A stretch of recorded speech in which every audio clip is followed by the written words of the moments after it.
Yeah, you sound great. You sound great. Good, good, And good, good. yeah, thanks for sending me the email. And so I got to rewatch our first conversation, which was, almost exactly a year ago. Yes, I realized that after I set this one up and realized, oh, I'm 2 days off, which uh for anyone that knows me, being a little bit anal retentive about time is very on brand for me. So Well, it's a great conversation, our first conversation. And what's nice is that, again, I mean, sometimes I have a kind of, oh, I got to find that thing, but you sent it to me, which was really helpful.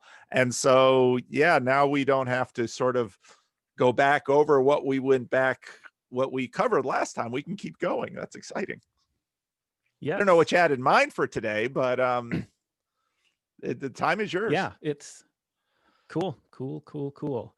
So I was going to so as I started thinking about, oh, I'd like to try and get another conversation again, and then spotted a slot, which is always sort of surprising, but that was good. So what do I want to talk about? Well, I stumbled onto your channel right pretty soon after you got started. I think it was right after your first talk with Jonathan Peugeot that I first found you, and so it's been close to 3 years now, and I started thinking, why on earth am I still watching Paul after 3 years? Which, uh, I obviously Isn't he mapped say very much. territory by this point? I obviously say very much tongue in cheek, but it's a good question to me at least, because there's a ton of internet fads out there and interesting things that you get into, and then not too much later, too much longer, you drift away because they don't hold your interest for that long. No, So absolutely.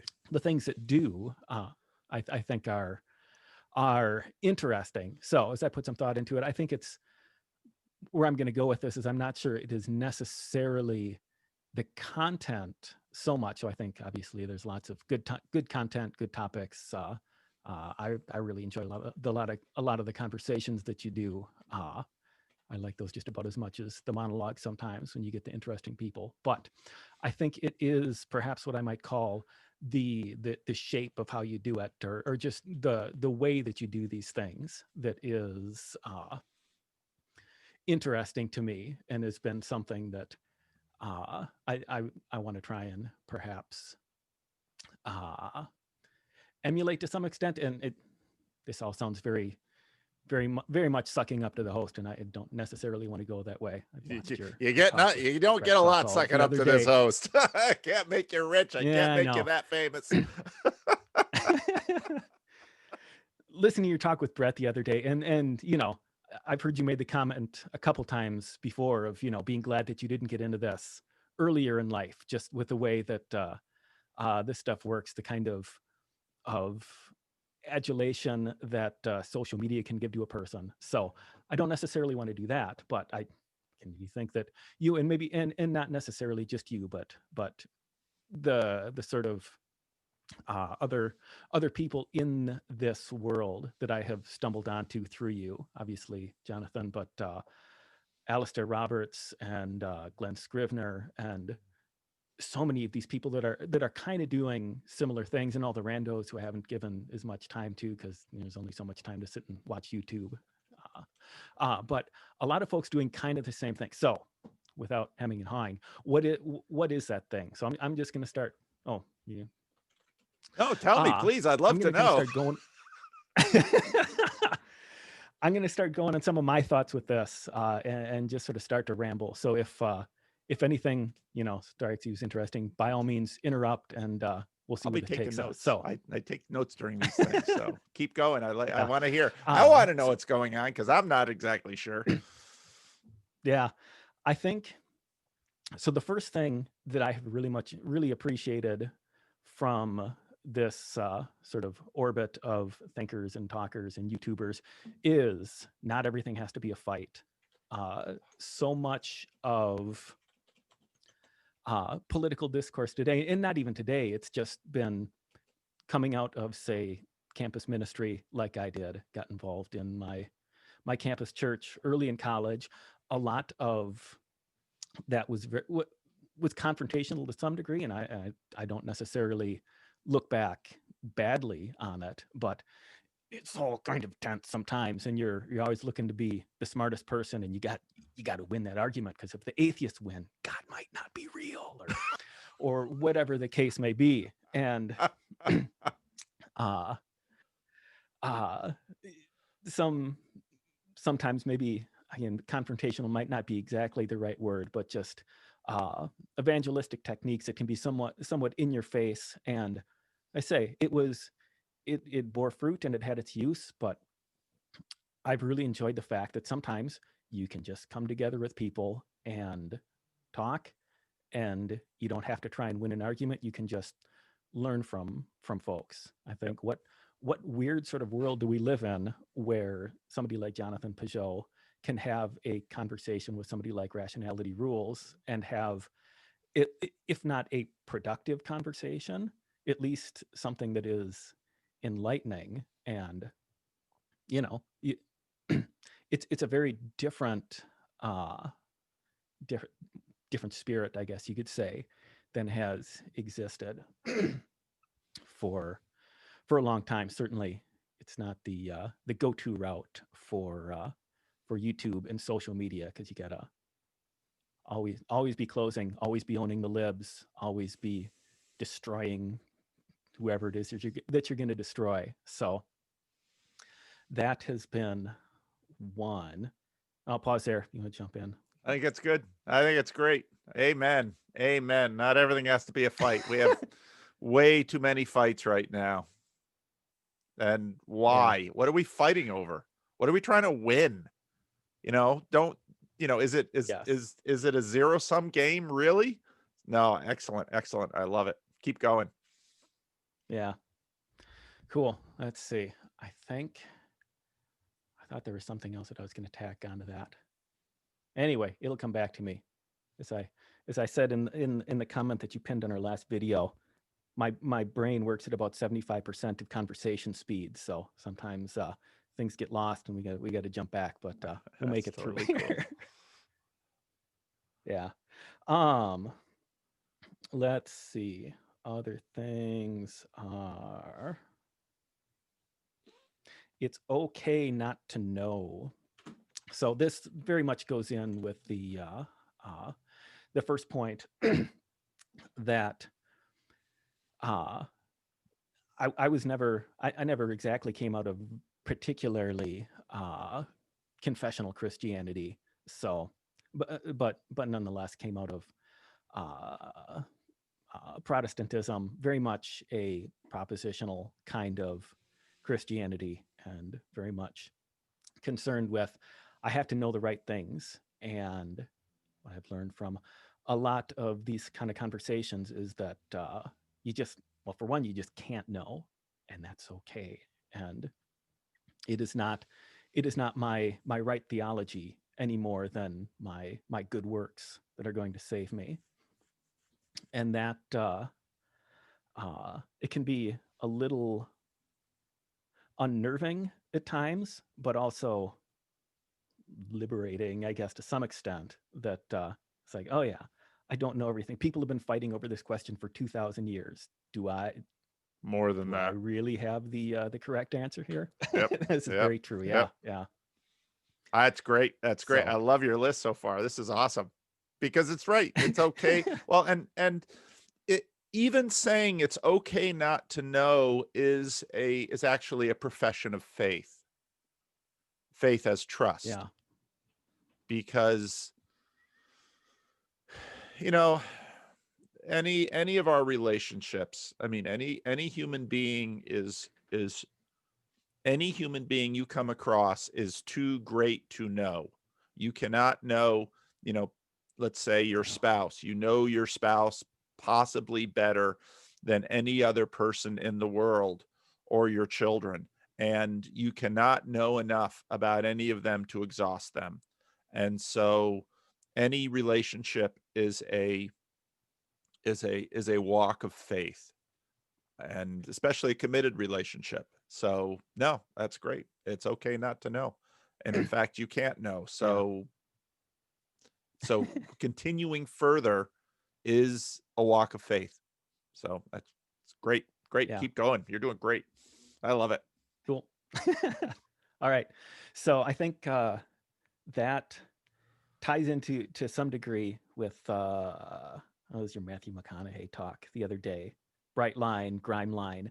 That Yeah. I think for both of these points, and I think probably a lot of what will come after is that a lot of people are just weary with having to fight, having to know, and just being able to come to a place where I can just let my guard down a little bit. And if I'm wrong about something, most of the people here aren't going to jump on you. Sometimes maybe the Discord server will get a little spicy, but for the most part, people are going to be, like they'll disagree, but it's like, okay, well, whatever. You don't know. I don't know.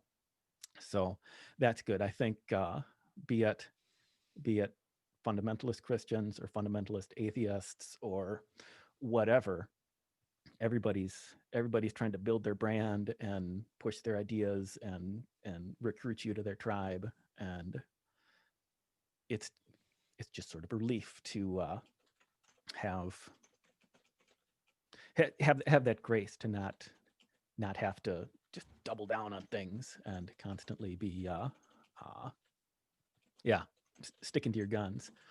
So first two, and I think the opposite side of these that I very much like looking for balance in anything that I think through. So kind of the other side of both of these is, eventually you do need lines. Eventually things do need to turn into a fight to some extent, and finding where those lines are is sort of the how shall I then live of this? Because obviously, I still hold some theological and philosophical convictions. I know that you do as well, and I think perhaps a topic that I know the Orthodox are into it's been a good bit of sort of branching out into different traditions. Is their obsession? It's maybe too far, but maybe not far enough with hierarchy, and I don't fully grasp what it is that they're so into about that. But I think that to some extent, it's okay to, in this estuary, which the more I think about your sort of word picture there, it's okay to not have those lines out here in where the river and the creek and the swamp and everything are flowing into this one deal, and it's okay in this area to not have the fight and to not have the hard lines. So that's one way of getting after the how do I avoid just turning into a blob of mush and, well, I don't believe anything. Not believing anything is still kind of believing something. So you got to have some sort of forward motion or whatever analogy you want to use to not just be going with whatever current you happen to fall into. So, in the estuary is one place, maybe as you get closer, so to speak, to the church or the family or whatever domain, then you need to start to choose where those fights are. So that's well,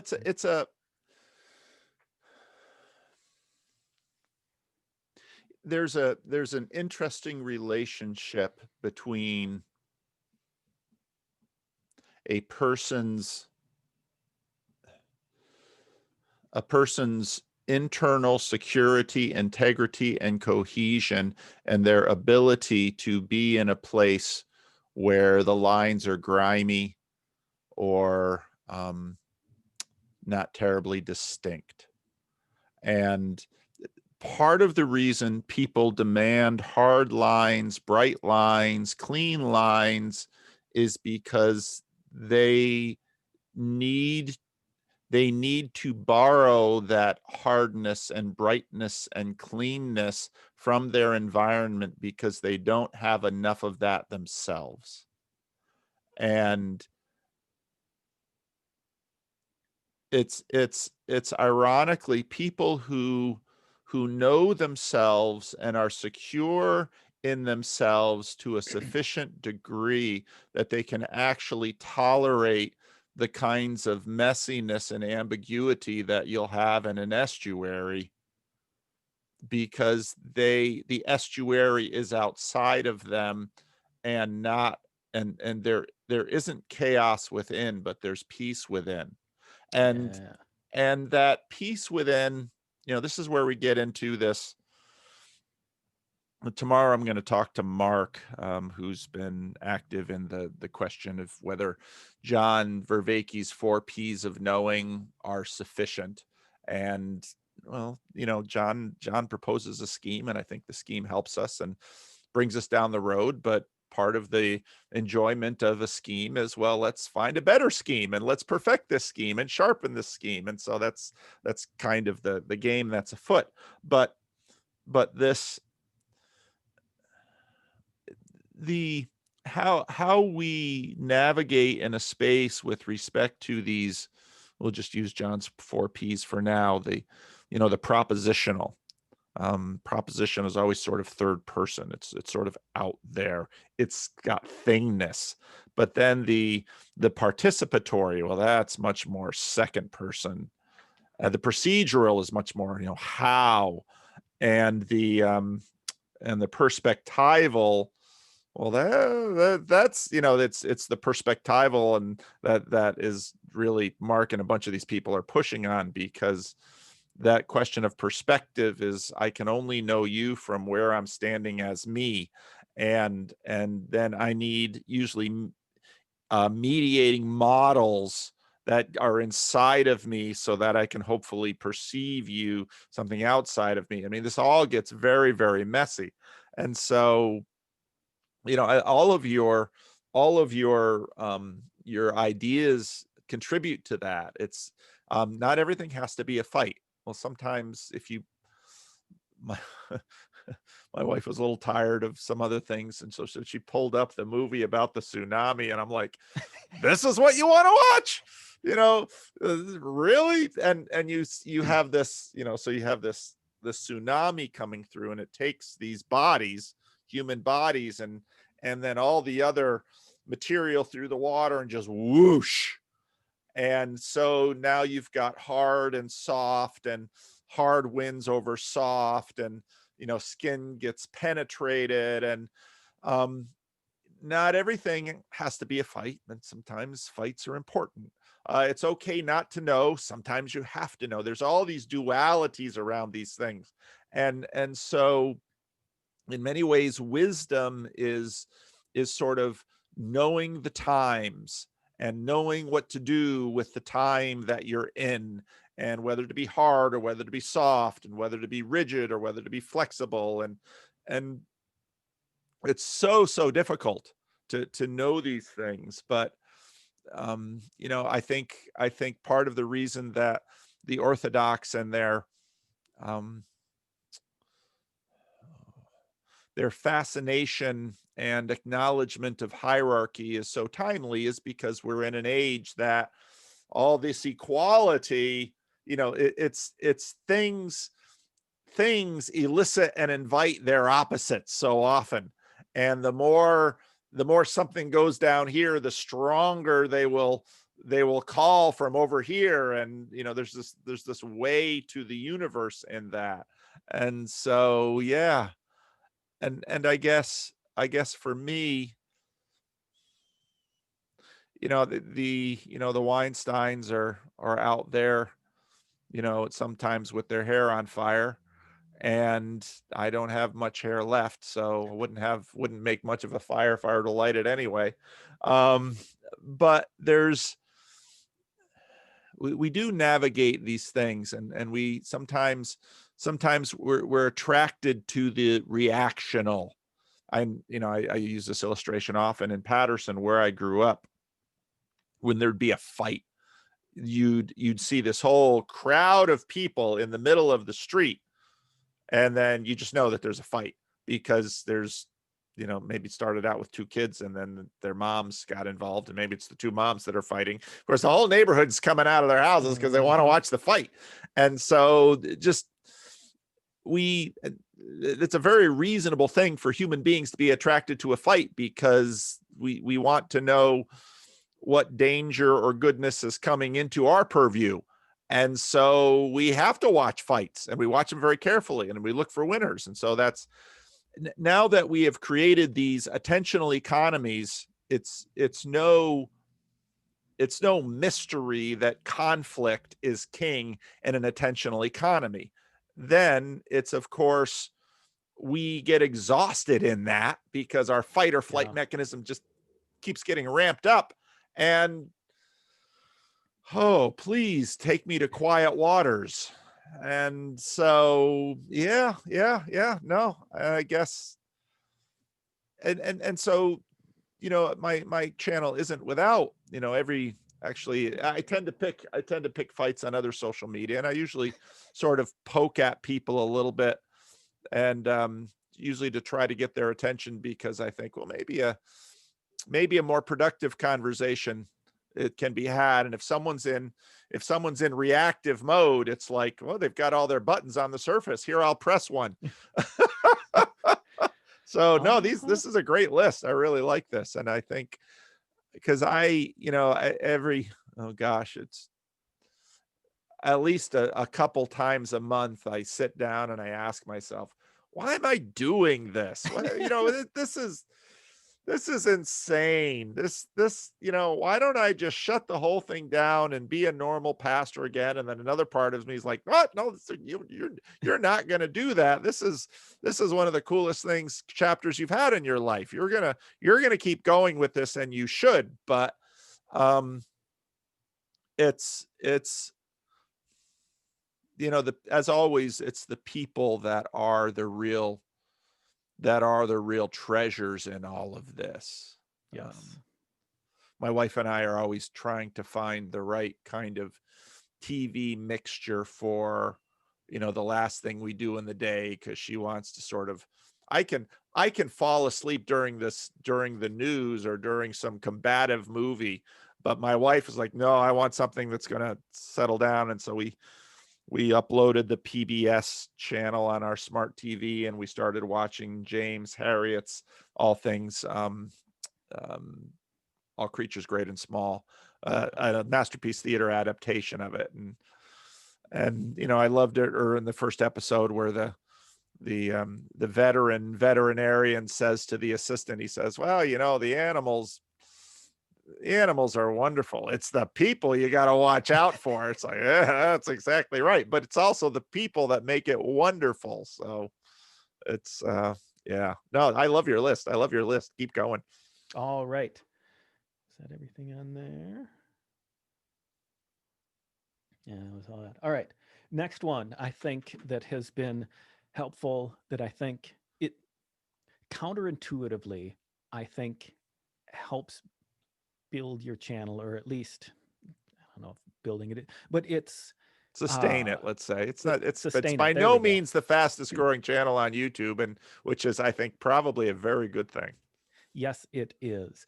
But again, a comment that you made quite a while ago now, just a little offhand thing that stuck in my head when somebody asked, oh, why don't you try and get so and so on your channel? It's like, that's just playing a status game. It's trying to get somebody high status on my channel so that I can then build my status and then do the whole thing. And so I think to some extent we are in the social media ecosystem, we're all just kind of worn out on like, share, and subscribe, and playing status games and all that. And I think it's the fact that it's just you talking with weirdos on the internet, and you coming on and rambling about something that interests you, and you are old enough and experienced enough and have seen enough of the grime to know where that sort of thing leads. There is a certain degree of to say realness is almost cliche, but it's the kind of thing that people that are burnt out on social media culture and status culture and hype culture, it's very refreshing to listen to you, or go watch one of the Randos, or a John Vervaeke kind of hokey, poorly produced talk or whatever. And it's just people that are genuinely interested in something going out there to try and just learn more and engage and meet people. And there is just a kind of honesty to it that is engaging to people that are burnt out on this very fast-paced life that we live in these days. Yeah. No, I agree. I often will have people say, "Oh, you should get this author on," and I like getting authors on, and there are some authors out there I would like to have a conversation with, and some of them I could probably get on my channel, but refreshing is the right thing, because when two high status people get together, they often have to, the conversation is a means to an end. And when randos get together, well, maybe there's some ambition and hope that maybe they'll gain another dozen subscribers. But once you've gained a dozen subscribers, you realize a dozen subscribers is nothing. Mm-hmm. There's some woman out there has a beautiful channel of gardening and making a meal for a Chinese woman, making a meal for her mother, with millions of subscribers, and it's a lovely channel. But it's kind of why I like the Discord server too, and the open studio, because I like people. Luke will often turn on the camera when he's making dinner, or some of the guys, Topher is there when he's repairing speakers. There's just something, like you said, it's real, it's refreshing, it's honest. We don't have to play another game other than what we're doing directly. And that's, in a world where everything is every in a world where I've been so I've got a huge box full of DVDs, and my wife is like, "What are you going to do with this box?" It's like, because right now I got, the house is, my kids are getting older and the house isn't getting any bigger, so space is a real issue. And so, okay, I got to rip all these DVDs. So I'm ripping these DVDs, and after reading the Matthew McConaughey video, or reading the Matthew McConaughey memoir, you get a sense of this image business and story business that is Hollywood. And on one hand, it's artistry and it's art. It really is. And it's an important medium and it's powerful, and all that is great. But people's lives aren't like that. People's lives are slow and monotonous and boring sometimes. And we're repetitious. And so there's something to that about, I love watching, I love what's happened with the Randos and Mary and Karen, these, and Cassidy, and there are others too who have just sort of, they got their little YouTube channel, they got a few dozen or maybe a couple hundred subscribers, they're having conversations, they're working on stuff together, and a couple hundred people are watching them, they're contributing in the comment section, they're thinking together, they're sending emails. It's like, this is really cool. It's really cool. Yeah. I've heard, I have, so much C.S. Lewis stuff knocking around in my head. I don't remember where any of it comes from anymore, but one of his ideas that has always stuck with me was contrasting the sort of the blue collar laborer who likes to go and drink cheap junk beer in the pub with his friends just because he likes it, just because he wants to do it, is a far happier, far healthier person than the hoity-toity person who wants to go drink expensive wine and eat stinky cheese with their fancy friends because they think that's the cool thing to do, and that, that's, it's just building the brand as opposed. So, is what you're doing, are you doing it simply because it's the good thing to do, because it is profitable to you in some way, even if it's not necessarily profitable in terms of building your brand or making, well, that's a good thing to do, and keep on doing it. And it's been, as I continue sort of my journey of trying to make music, and the question comes up, do I want to do this just because I enjoy it and maybe a handful of people listen? Okay, this is okay.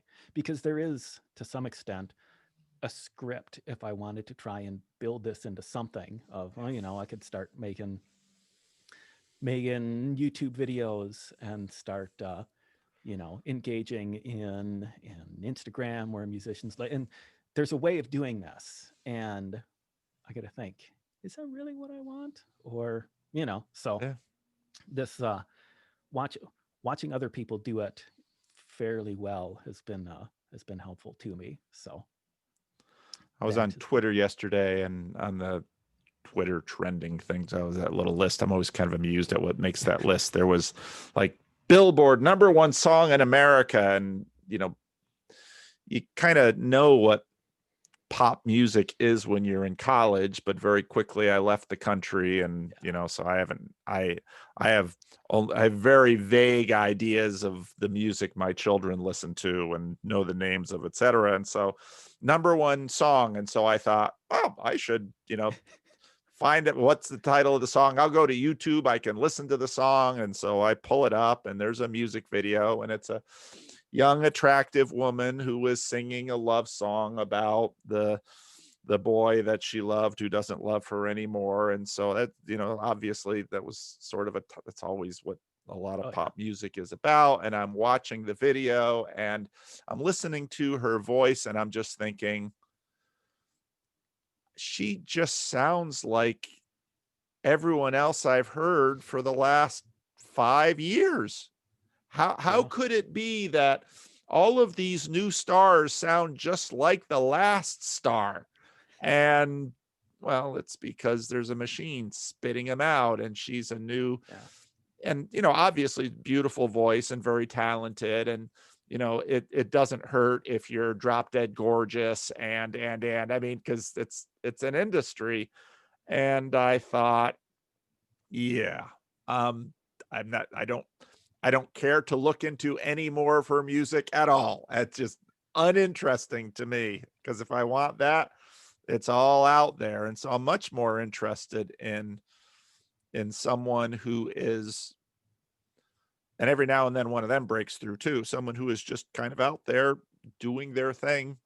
And that was, I think about this sometimes. I mean, that was Jordan Peterson. I mean, he was doing his shtick long before any of us knew about him. And maybe, it'll be interesting to see if he's got a second wave in him, because maybe he's just thoroughly mapped territory for us. I don't know, but I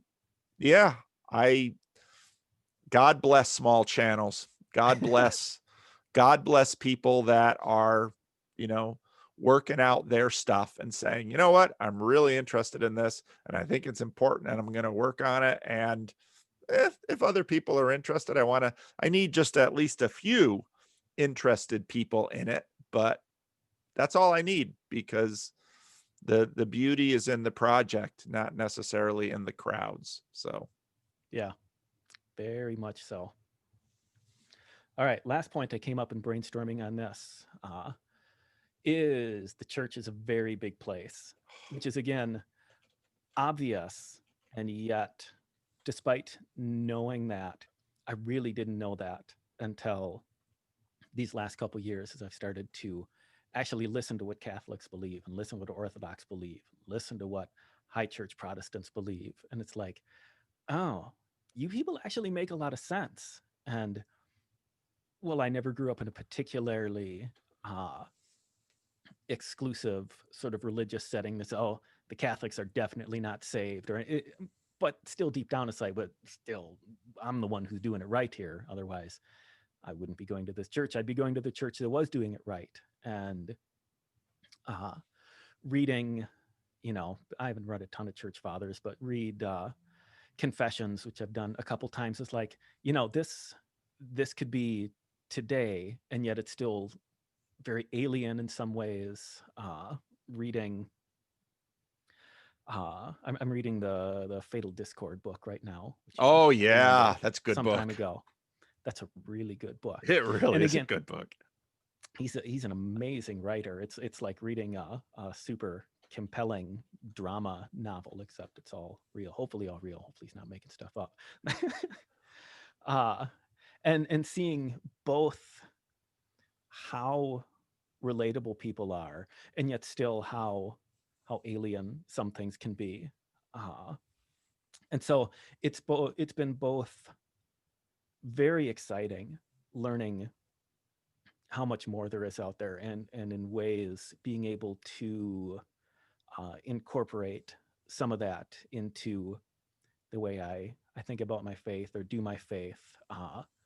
I the way that Alister Roberts or Jonathan Peugeot or some of those other guys think about the Bible symbolically, and they can, what Alister and another gentleman wrote a book on the symbolism of the Exodus throughout the Bible and how that moves throughout that.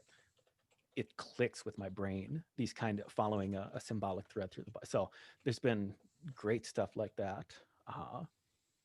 Another channel I watch, 10-minute Bible Hour, which I will always promote to people.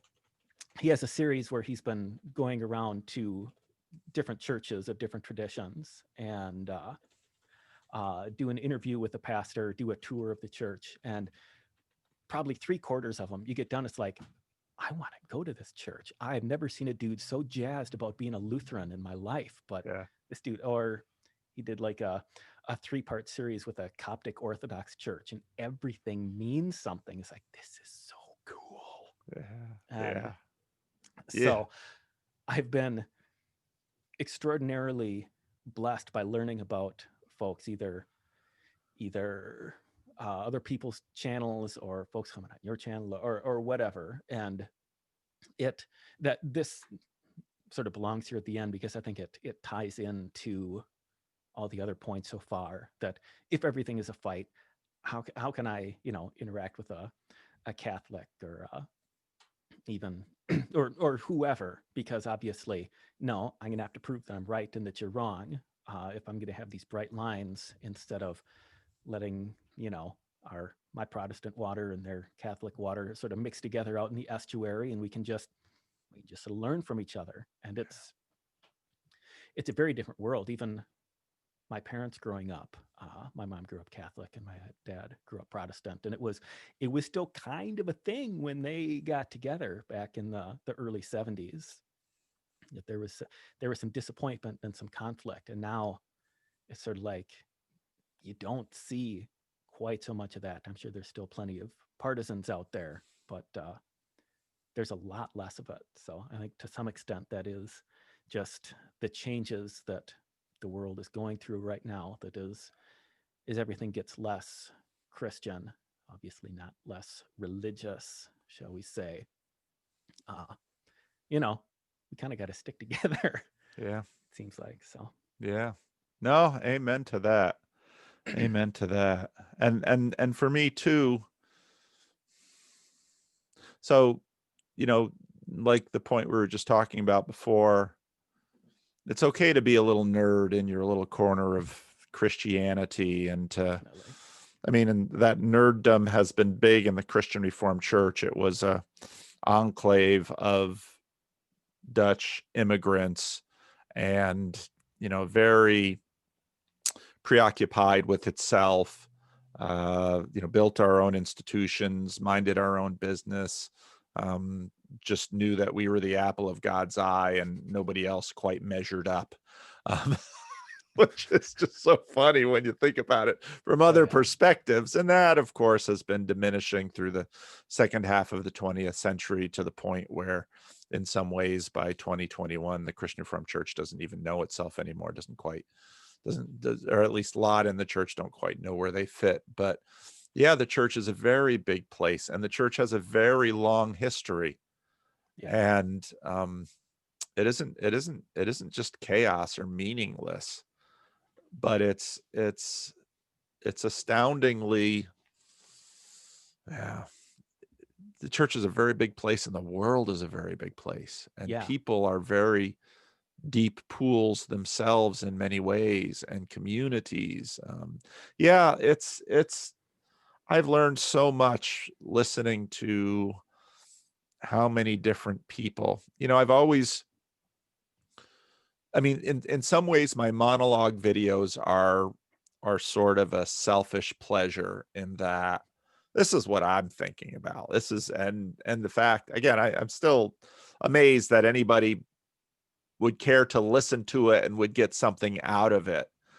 The talking with an author or someone that I've gotten to know a little bit is always easier, because, okay, I have a certain amount of, I know I have a certain expectation about how this conversation will go, and and it's not terribly scary. But this practice that I started, which people would often say, you let anybody sign up for a conversation, you have no idea. And so part of me is like, oh, come on, I'm at the other end of a Zoom call, we're not even live streaming this, what's the worst that could happen?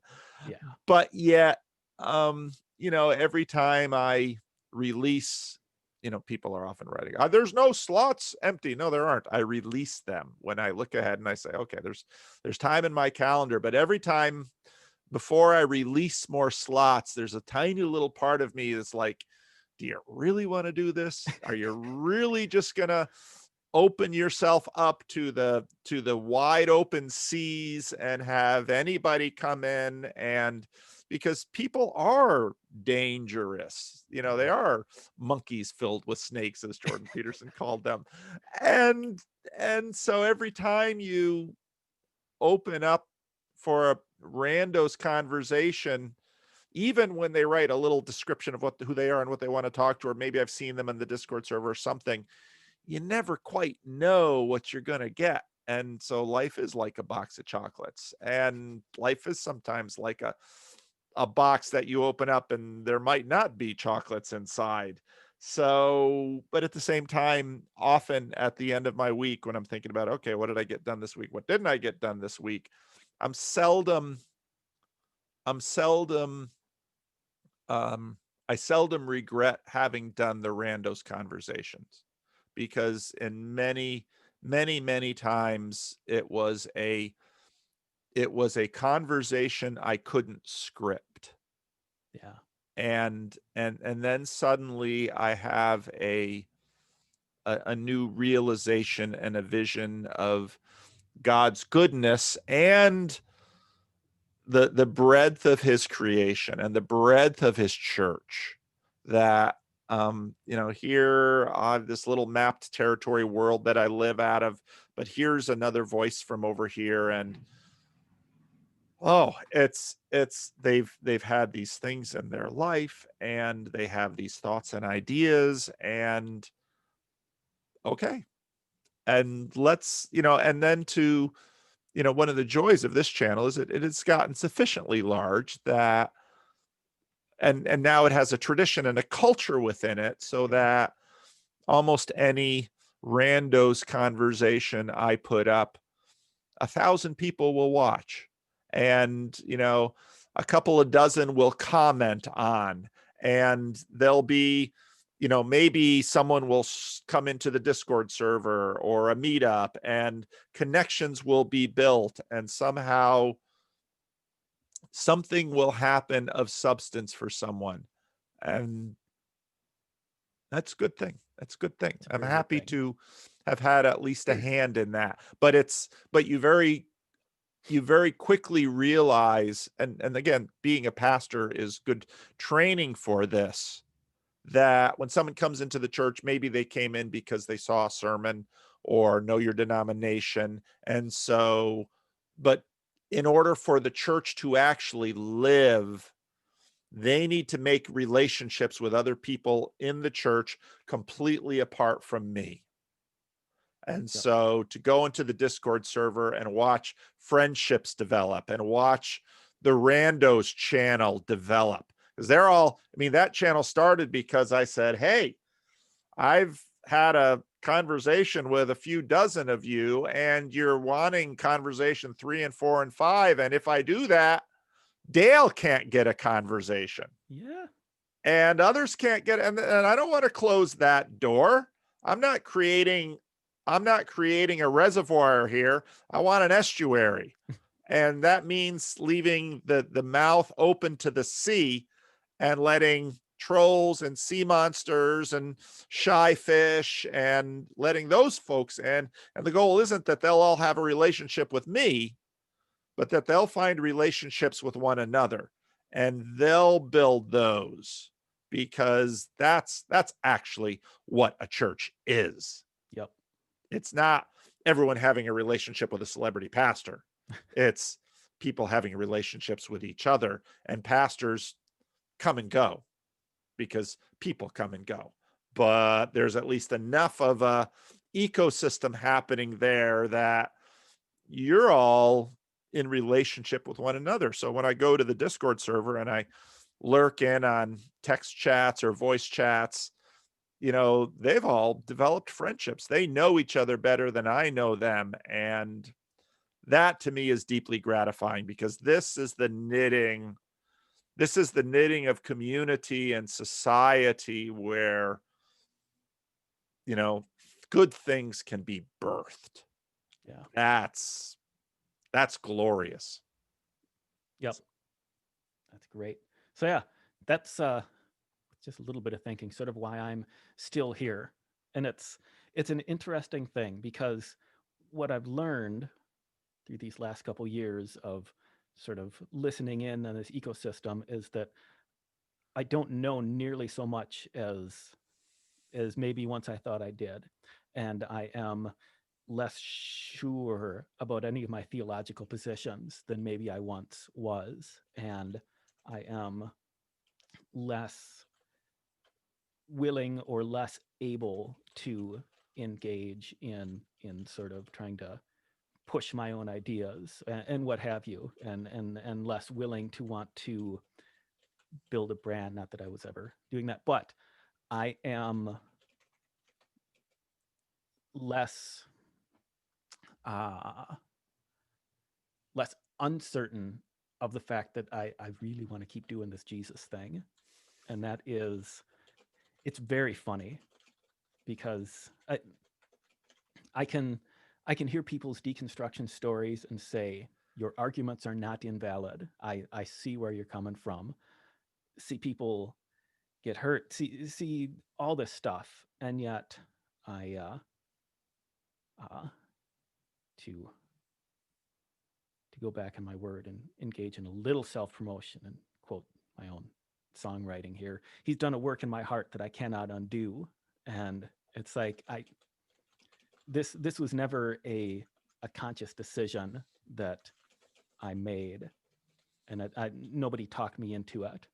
And all of these delightful people that I have gotten to listen in on their all of their thoughts and ideas have destabilized me in some ways, and yet in that shaking and in that destabilization, I can find that it was never really me to begin with, and all of my thoughts and presuppositions were not really what were holding me up to begin with. And it gives a certain degree of confidence, because I can get why people might from time to time give you a hard time of why are you not trying to get people saved? Why are you not giving people the hard sell? And it's like, maybe you could, but then somebody smarter than you or making better arguments, and can just come and talk them right back out. And Yeah. so I don't know. I think you just gotta speak the truth as you see it, or whatever trite cliche you want to say, and let God do it, because I can't even for myself. It's just there, and I don't quite know why, but I'm glad it is. And yeah, so that's why I'm still here. Well, I'm here for a lot of the same reasons. Because, so one of the things lately that I've, heard in a number of places is, and I think it's true. I mean, we outsource our cognition. And we were talking about this at my family when we were all getting together for the holidays, that certain members of the family have certain skills and certain knowledge, so that I don't have to take up my few resources to hold those skills and hold that knowledge. And so in the family system, I hold some of that. That's why a death in the family is so hard, because a certain amount of skill and knowledge goes away from the family system. And this is why human beings in community are so powerful. But you're exactly right in that what a church affords is a lot of that distributed cognition, and also this is why there's a diversity of gifts. Yeah. And I can't play music very well.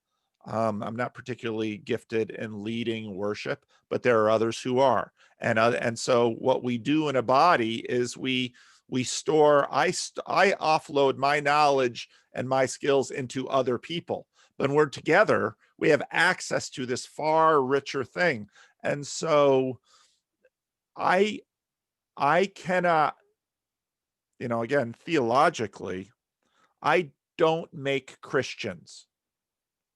That's the job of the Holy Spirit.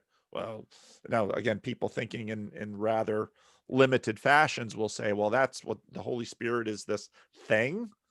No, thing isn't really the right word, um, because a person who is struggling with all kinds of all kinds of doctrine, or all kinds of stuff, can be a member of a community, of a church, and in a sense offload aspects of their knowledge to other people. And you see this in churches all the time. People who are unfamiliar with church go into a church and imagine that everybody in this church believes kind of the same thing in lockstep. And now there are certainly commonalities within the church, but once you start asking questions, you begin to recognize that, well, it's a mess out there, what people believe. And they've been colonized by Hollywood angels and trinkets from Christian bookstores and new age ideas and nationalism, and all across the board. It's all in there. But in the context of the ecosystem, if the ecosystem is healthy, there's enough balance. And so that, hey, you got a little too much nationalism in you, but as a community, there's things we will and we won't do. And that then helps the people borrow a health from others that they might not have developed for themselves. And so there's greater wisdom in the group than there can be in an individual. There's more giftedness in the group than there can be in an individual. And in that ways, the entire group is stronger than any single the individual could possibly be. And this is, in our, we might see little, fractals of this, like in an ant colony where you've got worker ants and drones and the queen, and you got all those things. And so together they do more than any individual ant could do. But in human beings, this scales up so much more richly. And so, as a pastor, you very quickly learn that it is the culture of the ecosystem, that is the church, which is really what you're stewarding. And all of this little individual control of people, you're going to have to give up that game very quickly. It's every now and then something happens, you have to target and say, that is not what we're going to do. Okay, we are not, during the worship service, you are not going to go around plastering bumper stickers of your favorite political candidate on all the cars in the church and people. That I will not let you do. Okay. Nor are we going to hand out voting guides of either particular. We're not going to play that game. We are going to be doing these things here and not those things there. And for the most part, after a little while, as you know, and I've been amazed to see that happen in the Discord server, the culture takes on a life of its own, and people sort of have an instinctive understanding. They couldn't list it all if they tried. Have instinctive understanding is that this is what we do. That's not really a game we play. So then when someone comes in there and starts trying to play the other game, there's sort of this reaction, like in the movie Inception, when they have that, they're walking through a dream and everybody's kind of looking at this like, you don't belong. and of course people are like, oh, what an exclusive community. Yeah, but you're not going to get away with that. That's what happens in our body with antibodies. You know, you don't belong. And so then if actually the organism is healthy and life-giving, not only for those inside but those outside, that's what the church is to be. So no, I love your list. Your list is dead on. And so the church is a very big place. And you know, what God is doing is always bigger still. And yeah, it's great fun to watch. Yes, it is. So I like this whole conversation. This is good.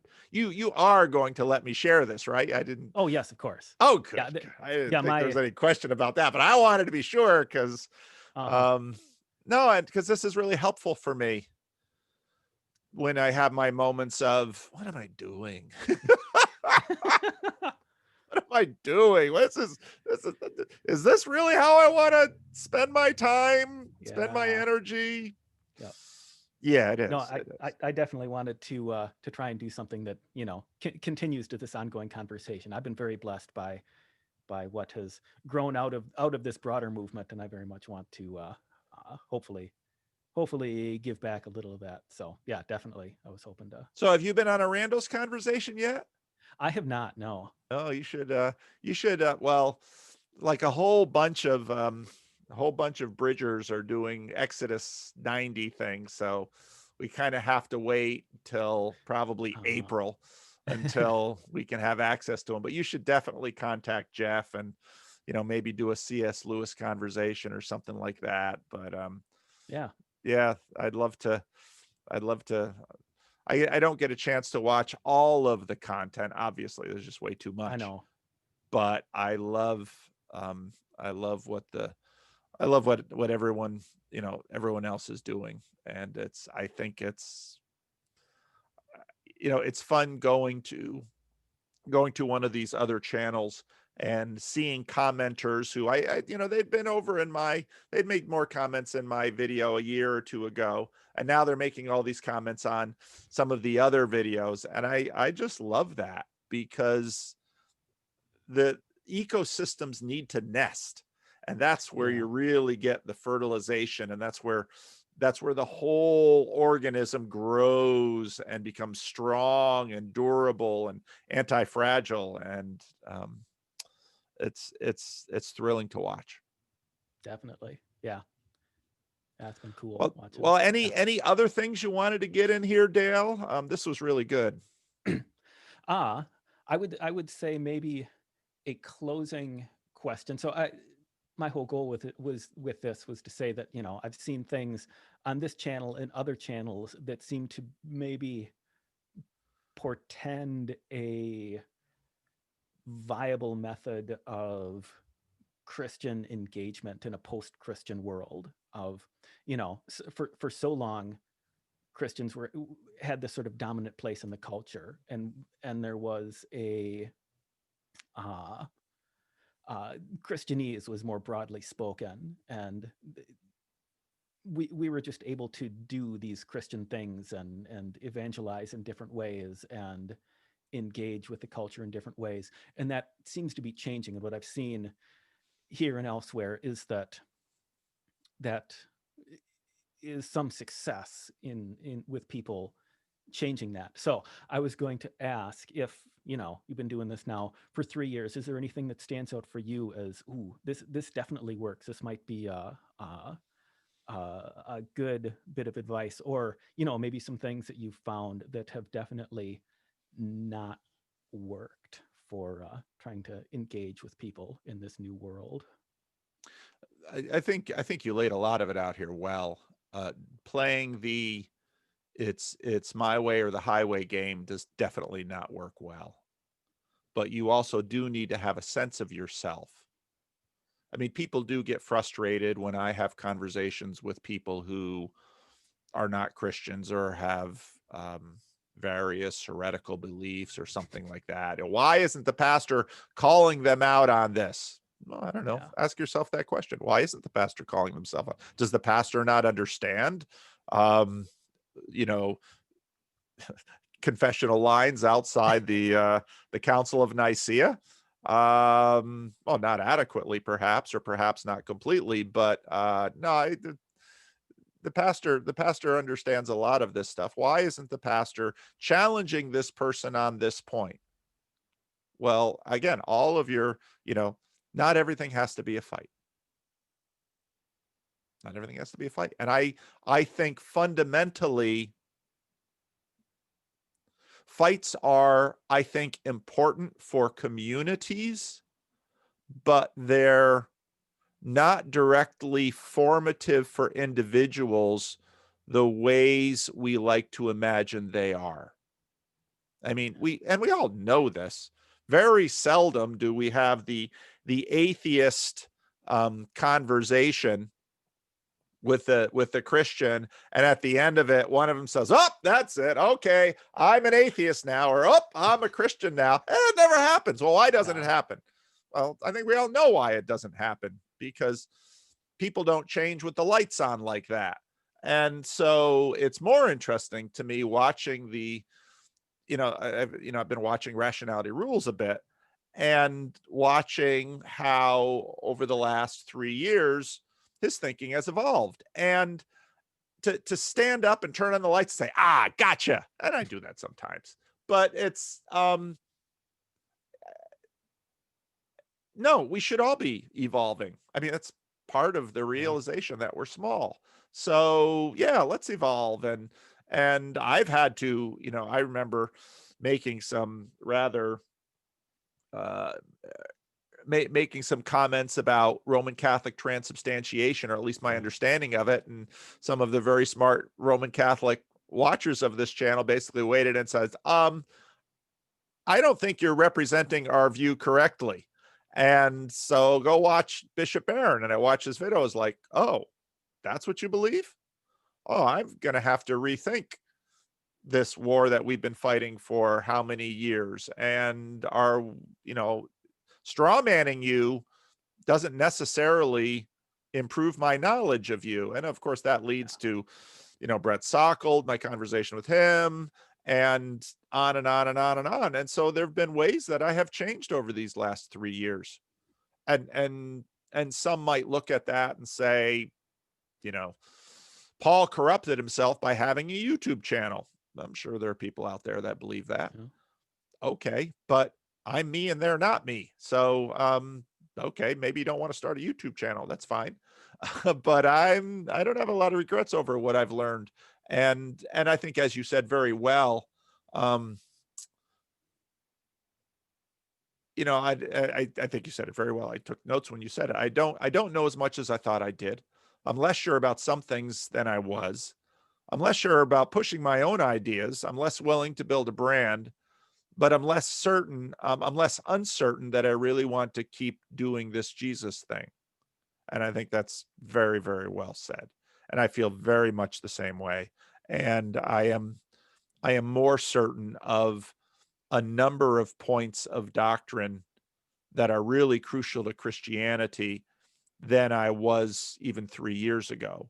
I mean, to me, the physicality of the resurrection of Jesus Christ is even more important than I understood it to be 3 years ago. 3 years ago, I might have said something like, well, it just has different, it just fits into my picture of the world in a different way.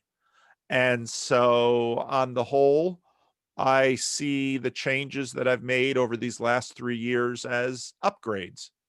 And some might, for one reason or not or another, and I know that in some corners, think that this has been corruption rather than improvement. But we're all responsible for what, for our actions and what we're thinking. So this is what we do when we live. Indeed. Cool. That's all the talking points I had. So unless there was any other follow-ups you have, Well, we're I think this will be quite well received, and I think the comments will be good. And I look forward to reading and hearing the interaction in it in the various places that we're doing stuff. So thank cool. you, Dale. I'm glad you Yes, found a thank you. Rando slot. Yeah, I know. I was happy to get it. So yeah, thanks a lot. Keep doing what you're doing. Take All care. right, you too. Yep. Bye Bye-bye. bye.